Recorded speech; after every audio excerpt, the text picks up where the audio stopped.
martial arts studio with my husband. Are you filming me? So I'll just tell you a little bit about me first, just so we can get to know each other. I'm from Clarksville, born and raised, so I went to Clarksville High School, graduated from there, moved to Russellville to go to college, graduated college from Russellville. When I was growing up, I was not very athletic.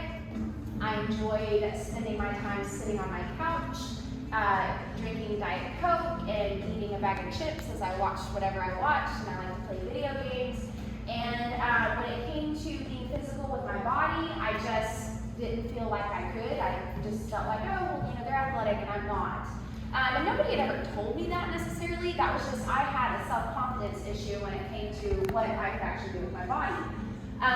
So when I was growing up, I didn't really participate in a lot of sports. I did play basketball. Of course, when it got to junior high time, I sat on the bench. But that was partially my fault because I didn't work for it. I didn't enjoy working hard in the physical arena type aspect of that. So, because again, I didn't feel empowered. I didn't feel like I could. I didn't feel like I was talented enough. I didn't feel strong. So I started going to college at Tech, and Brian and I have been dating. We've been together for 12 years now. And he was teaching martial arts, and I was double majoring, and I worked as a waitress. And so all of my time was spent in college, doing my schoolwork. I was a 4.0 student, that meant a lot to me, and then working, and especially working at night when he was teaching his classes, because nights is where you made the money when you were a waitress. So he taught a women's kickboxing class on Friday nights for a while, and I never got to go to it, because again, Friday nights, that's the moneymaker for waitresses. And eventually he said, I would like to open my own martial arts studio.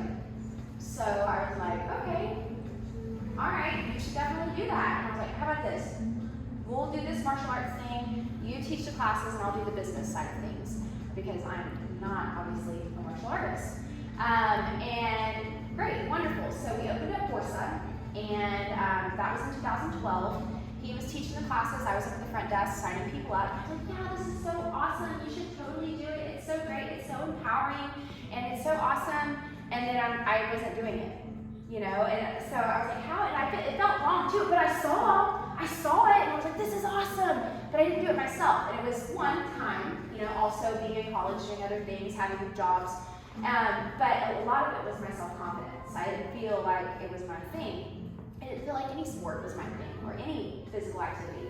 So that's when I said, okay, I have to do this. And I started training kickboxing, and I was terrible at it. It's very rare that someone comes into a sport naturally having it. So I was just like everybody else. I was clumsy, I would forget, and I would always say, I'm sorry, oh, I'm sorry, oh, I messed that up. And today, when we get physical and start doing techniques, you can say you're sorry like once, and then let it go, because maybe you're an expert, but even if you're an expert, you're gonna make mistakes, so it's okay, you don't have to apologize for not being perfect. Because that's just not, even my black belts, these three, they earned black belts with me, and my husband and I are black belts. Being a black belt isn't being perfect, okay? You're going to have several reps that are not what they were supposed to look like. So I spent a lot of time apologizing. That was my self-consciousness. Then I got into Brazilian Jiu-Jitsu, started competing in Brazilian Jiu-Jitsu and kickboxing, won a couple of titles in kickboxing, won a couple state championships with Brazilian Jiu-Jitsu, and just kind of took off from there. So I've trained martial arts for 10 years now, and what I just want to tell you is this is how I want you to approach this seminar today. I'm going to talk about awareness. I think that is the most valuable form of self-defense. And then next to that is some of these techniques we're going to be doing today. There are a million situations. We would be here for years and years and years, and that's why it takes so many years to earn black belts in martial arts, because there's so many variations. What if they grabbed my wrist like this? Or what if I was this? And what if I had that? And what if my hands was full? And try not to get too caught up in all of that. When you leave here today, I want you to feel empowered and feel like maybe you took away one thing of value that you can move forward with for the rest of your time. I was teaching my fitness kickboxing class the other day, and Mamaw, her name's Cindy, but it's Mamaw, we call her Mamaw. And Mamaw went to my self-defense seminar like 5 or 6 years ago, and she was just saying, you know, Cora, the other day, I was at the store with Mila, her granddaughter, and she's like, and there was a guy being weird, and I don't know, I just felt weird about it, and so I was looking at him, because I remember you told me to, you know, look at something, like acknowledge what's going on around you, because people, if they do have some ill intentions, they're losing their element of surprise when you're looking at them like this. So she was like, I was looking at him, and so that was her thing that she took away, and I think that's awesome and great. So maybe you take away something like that, that's something in our lecture, or maybe you take away something physical. So repetition is what makes things like this work.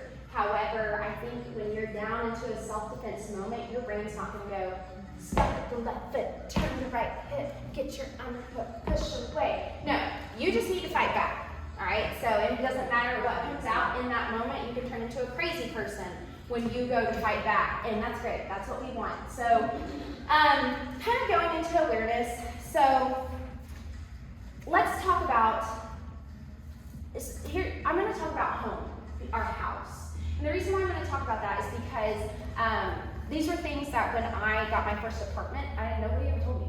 I didn't think about it. No one had ever actually said it to me. So your home. Do you have a Ring camera? Do you have, and again, you don't have to answer, this is just I want you thinking about things, because today is about thinking and just awareness. You don't have to have these things. Once again, it's just things to think about. Security cameras, you know, that's a great way to be aware of what's going on your property. I believe even apartments, you can have something set up at your door. Thinking about, you know, your windows. Are they locked? Do you keep them locked? Do you not know? You have no idea. Again, awareness. Your key. Do you keep a spare key? I lived in an apartment and I had a map out front, and guess where my spare key was? Is your spare key under your mat by your door? You know? So if anything weird's gonna happen, that's the first thing. I'm gonna look under the mat, you know? So being creative, maybe where you keep your spare key. I'm not gonna tell you where mine is, but be thinking like, okay, how can I mix that up a little bit? Have you ever thought about an emergency plan? Like if something were to go on and somebody was coming in your door, have you ever let your mind think about it, okay? And I'm not gonna tell you what that plan is because I don't know the layout of your house, I don't know what you're comfortable with, I don't know who lives with you, I don't know. But this is your job and your homework to think, oh, well, actually I didn't really think about that. So one time we just moved into our house, and I had a guy come up to my door, and it was like we moved in 2017, so it's probably like 2018, something like that. And I have a neighbor kind of up above me, and then there's some people kind of over there, and there's not really anybody over here, and there's some people back there quite some ways, but I can only see like one neighbor. And he knocked on my door, and I was home alone, and I cracked the door, and I was like, yes. He's like, hey, I'm out here working, and can I use your phone? And I was like, no, and I shut the door. How mean of me, right? Like, dude, it's 2018, and you're an adult male, and again, women are just as wild sometimes as men, so don't get that mixed up there. But I was like, no, I'm not, the risk is not worth the reward, okay? The reward is this guy gets to use my phone, but I don't want him to come into my house. I don't want me to reach out. And again, just awareness. I was saving myself from a possible liability. I have a neighbor up front. He is a man that I feel like, would be like, oh, hey buddy, yeah, I'll help you out, come on. Do I know how to defend myself? Yes, but for me in that moment, the risk wasn't worth the reward.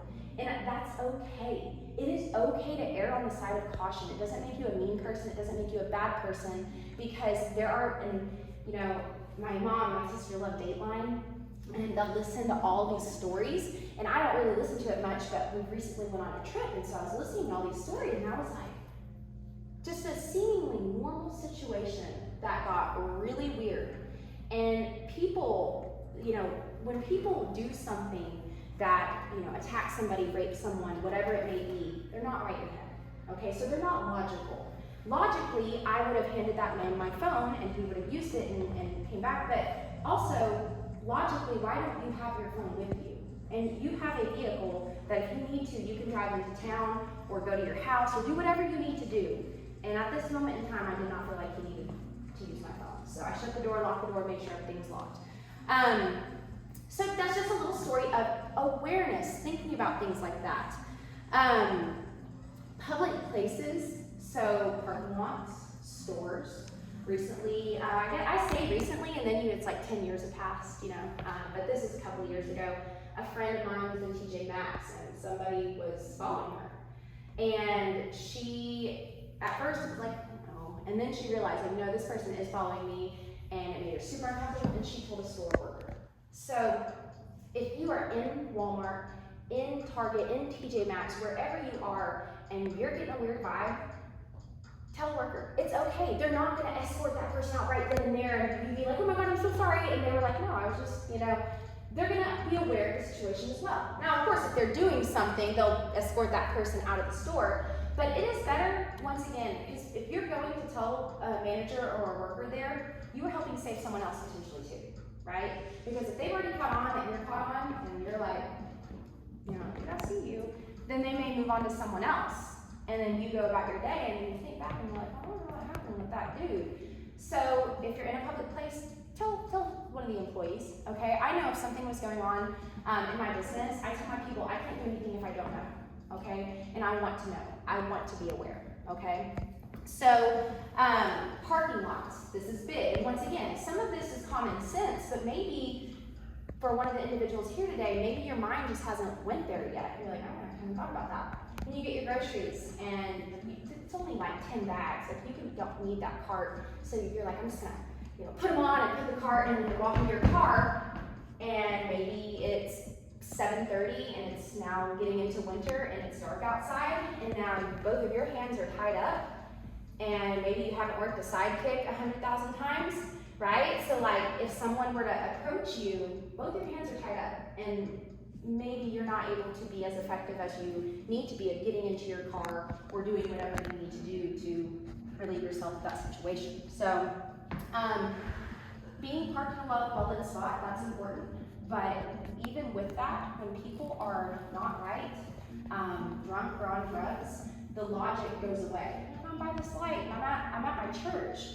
Let me tell you a story. So in Russellville, you guys know Nona Dirksmeyer case, okay? So Nona Dirksmeyer, she lived in Russellville, and she was a college student there, pageant girl, beautiful, talented, and she was murdered. And there was a big debate about who it was. I'm not here to debate that today. But one of the people that were involved and accused of her murder, years later, did some things out of the Bonadilla, got caught, got in trouble. Years later, maybe 2 years ago or so, 3 years ago, well, probably closer to 3, had approached a young lady on Tech campus and was trying to get her to come with him. And she fought back and she called the cops immediately. And so this was like a Tech parking lot. Called the cops, they were aware of the situation. He had moved on by then, and he went down over to First Baptist Church. I'm friends with so many people at First Baptist Church. Great people, great place, so comfortable. My kids, we've done award ceremonies there for their belts. And never, ever, ever, I'm sure those people have thought that that would be a place that something weird could happen, right? Well lit, tons of traffic. Even my friends who work there were blown away that this person had kind of the audacity to do something in their parking lot where there's a lot of traffic. Another young lady coming in, and can you see Bridget? Just stand next to me, and hey, where are you going? You're coming with me. And he grabbed her and he tried to take her.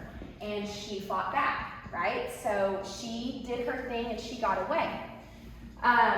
So the police were already aware that there was, an abduction going on over by Tech, and they were on the lookout and aware of the vehicle, and they caught him. And the reason why was because that first woman called the cops, and she knew, okay, this is bad, people need to know. So telling people, very important. If there's something weird going on, calling the cops, letting them know, right? Having tips is good for them. It helps them do their job better. Even if it led to nowhere, and even if it seems silly, it's better to just go ahead and share that information. So yeah, church parking lot, that person never would have ever thought that. My own parking lot at the gym, I am aware. I am looking out. When I get in my car, and even to this day, when I go to grocery stores, I don't turn my back and just put my groceries in like this. No, I look around and maybe I position myself to a better way. I open my hatch, turn, and I'm watching the whole time. Now, I don't want you to be paranoid. I don't want you to live in fear. I want you to live with awareness that things happen. So yeah, just think about that. Think about when you're in a public space, the parking lot, and just being aware. Again, this is kind of going into, if someone's giving you a creepy vibe, look at them, acknowledge them. I'm a friendly person. I joke around, but sometimes I look at people so much that they're like, and I'm like, oh no, I wasn't like if there's a man and he's like, hey, and I'm like, oh no, I wasn't going there. I was making sure that you weren't, weird, trying to get me. So they're looking for the unsuspecting victim, okay? And if you're walking around, maybe you're at the nature trail here, if you live in Clarksville, or you're at the Bonadilla, if you're the person that's kind of like this, or if you're the person that's like this, I mean, I'm not a creepy weirdo, but I'm probably gonna pick you if I were, right? I'm not gonna pick the person walking with confidence. I'm not gonna pick the person that is looking around, aware of the situation. So think about that, the way that your body language, and I think recently I was watching a video about just college kids, and no offense, I mean, I'm sometimes like this myself, but on tech campus on their phone, like this. When I went to school at Tech, my first year, there were attacks on Tech campus, several. They ended up having to put these emergency poles where you could touch them and it would notify somebody. Happened in one of the buildings there in Witherspoon. And I'll tell you a quick story about this too. So I had a night class at Witherspoon from 6 to 9 p.m. First semester of school, so when you start getting into the deep part of the semester, it's getting dark early.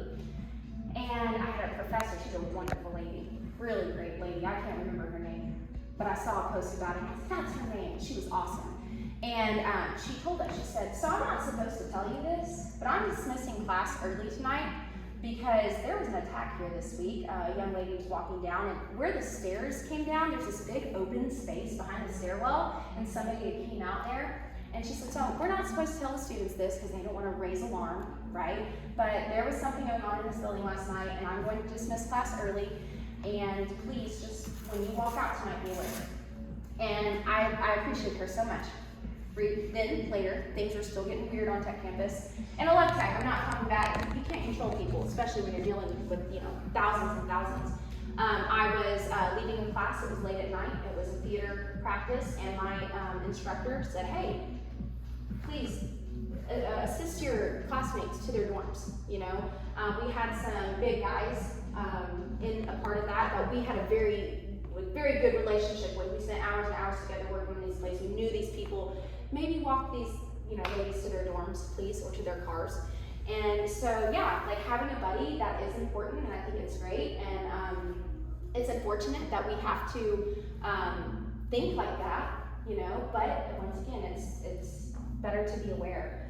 Kind of going to, recently Memphis, that situation with that young lady going for her jog in the morning. I hate it. Why can we not wear what we want and go run at the time we want to run, right? But there are people that, they have their problems. And once again, whether it be, things going on mentally, or you add alcohol, drugs, or even medication prescribed by a doctor, they become unpredictable. And so when it comes to, I love exercising outside, but are your AirPods in and is it up on full blast? Because if you can't hear what's going on around you, that's not a very great thing. Recently, I like stories because sometimes maybe a story that I tell you connects with you and you remember it. Where I'm at, there there is a nice little loop that I make, and it's a mile loop. And my mom sometimes gets on me, she's like, you do the same route every day if anybody were to be watching you. And I'm like, yes, mother, that's true, but I do bring my husband with me sometimes. I talk on the phone and like with awareness, not like this. And people typically know where I'm at, what I'm doing. One of the streets is a really main street. There's a corner area that could be, not great if no one's around. But one day I was walking and I had my AirPods in, and I always turn my AirPods pretty low when I'm talking to my mom so that I can be aware of what's going on around me. And I was walking and I heard this smushing of the grass. And I was like, whoa! And this guy was like, whoa! And I was like, you scared me. He's like, you scared me. And I'm like, I'm sorry, but you scared me. He's like, I'm so sorry, I didn't mean to scare you. And he felt so bad. He was just trying to go around me. He's like, I'm just walking to the church. I'm just walking. Hey, I'm so sorry. And I'm like, no, it's okay. But we both, I'm like, hey, it's better I scared him, too. But that's just a situation of, having my AirPods low enough to where I could hear the actual sound of someone walking behind me on grass. I like also these apps that tell your family where you are. My husband's like, you don't even know where I'm at all the time. And I'm like, but I like to know when to start dinner, But I do like it. One time he went to go get a coffee and there was like an ice storm, and I got on the iCloud and I watched his car go to Starbucks because I was so anxious that he was going to get in an accident. And I watched his car go back, and then when he got on my road, I put it away. I was like, hi, so you made it, But I think it could be really great things because, if anything happens and you have your AirPods with you, it'll tell you where the last location of where they were. I like Apple Watches or any watches that have some sort of locations on it, because once again, that person can see where you are. I know the Apple Watch has the fall down thing where it'll, if there's a hard fall, it'll contact somebody. I love wearing my Apple Watch, and this isn't an Apple Watch commercial, but I love my Apple Watch because if things get weird, I can say, hey Siri, call that important number. I don't want to say it because Siri's going to do what I say. But I can say, hey Siri, call 911, or hey Siri, call mom. Hey Siri. So I like that. I like that I have this, that if I am doing something and if somebody's, even if I'm trying to hear, hey Siri, and they hear you say, hey Siri, call 911, that person's going to be like, oh crap. Okay. So, a little bit just kind of about that, and, again, awareness, looking around. Again, not appearing to be the victim. In your head, you might not, but when we're down like this, it could get weird. 2 more stories, and then we'll start doing stuff. But the stories are valuable because when you hear them, you go, that happened? Okay. I was in college, and first semester, I knew this guy, kind of. He was a friend, but the girl that was next to me was friends with him, knew him. I think they went to school together. We had taken at least 3 weeks of classes together, and I didn't talk to this person. Ryan and I were dating. I was not trying to get a new boyfriend or anything like that. And I left class, walked like I normally do to my dorm, and I noticed he was walking kind of behind me. And I was like, that's weird. I never noticed that he lived on campus too, but okay, yeah, it's totally normal. It happens all the time. Maybe he was getting lunch after that, and so I just never noticed. So we're coming up to my dorm, and I'm like, okay, so I guess he does live here. All right, you needed a card to get through the front door, and my dorm was co-ed. There's 2 floors, co-ed, ladies on the left, guys on the right. So I thought, okay, well maybe he lives on the first floor, right? So I scanned him in because that's what you do. If they're all the time, classes would let out and there'd be a big group of people waiting to get in, and so you would scan it, and you wouldn't scan and then shut it really fast so the people behind you couldn't get in because, that's their dorm. So I scanned it, opened it up, we went in. And I was like, okay, so he probably lives on the first floor. And I start walking up the stairs, and he starts walking up the stairs. And I was like, okay, he probably lives on the second floor. He's gonna go over to the right, and when you get up on the second floor to get to the actual ladies' side, you had an actual key a physical key that you use. So I went up and I turned left, and in my head, I was so, at that time, like not the person I am today. The person I am today would have been like, dude, what are you doing? Like, what's going on? The person then, I wasn't empowered, I wasn't training martial arts at that time, and I just wasn't that lady to be able to say, hey, it's weird. So I decided, okay, if I turn left and he follows me to go to the women's side, I'm gonna say something to him. Well, I go and I'm getting my key out and he's going with me. And again, no invitation here. Didn't talk to him that fast at all. And I'm about to say something and a couple opens up the door. And it's a girl and her boyfriend. And they're like, hey guys, come on in. And they didn't know me, I didn't know them, but they just thought that we were together. So then I was like, and then so I'm walking, and my room number was 214. I'm walking, and it's up here on the left. I get to my door where there's a final key. And I turn around, and I just was like, what are you doing? And then he didn't say anything, and he left. And I had absolutely no clue what was going on there, what the intention was. And I just want to make clear that there was no prior communication with this person. There was not an invitation. Maybe I looked at him and smiled when I sat down, Weird. Didn't really get after that. Just a different story to think about. In those situations, having a phone, I remember I had a phone call going. And so you could hear what was going on, right? So that's a good idea too. If you're getting into a weird situation, call somebody. Even if it goes to their voicemail, they can hear. Listen, I'm at over by the coffee shop by Shine Yoga. Somebody's following me, being weird. This is where I'm at right now. I'm feeling uncomfortable. That right there, awesome. It's great. That's a great way for somebody to just them to be able to help you. Final story. So stalking. I didn't think about stalking. I thought, that's weird. It is weird, right? But people do it.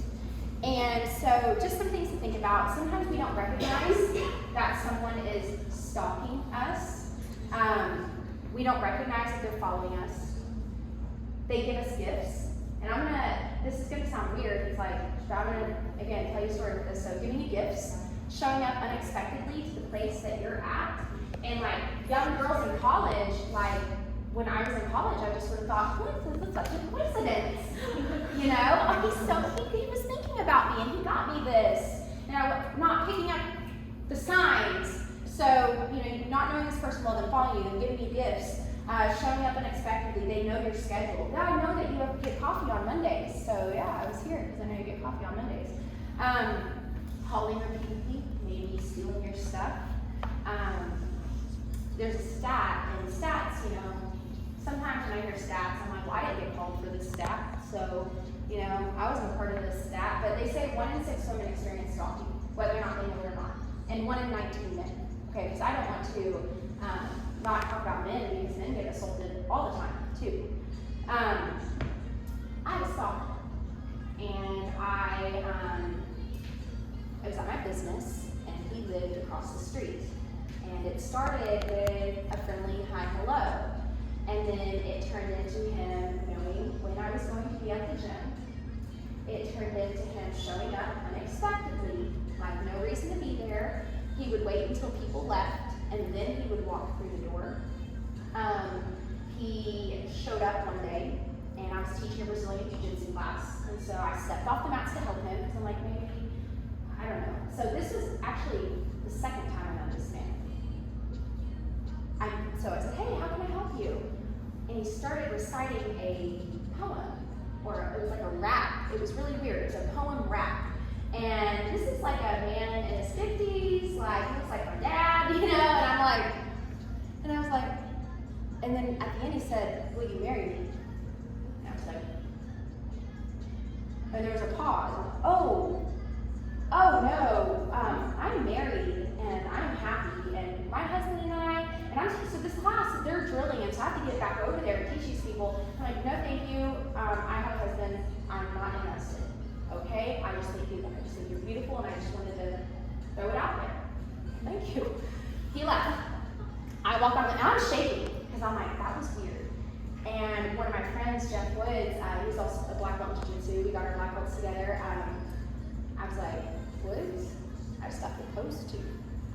And all the guys were like, what? And from that point on, my new class guys, they did not leave me there until like we walked out together. One of them every time stayed with me until it was time to lock up, and we walked out that door together. Not because I asked them to, but because they were like, So weeks later, I'm cleaning up the mats.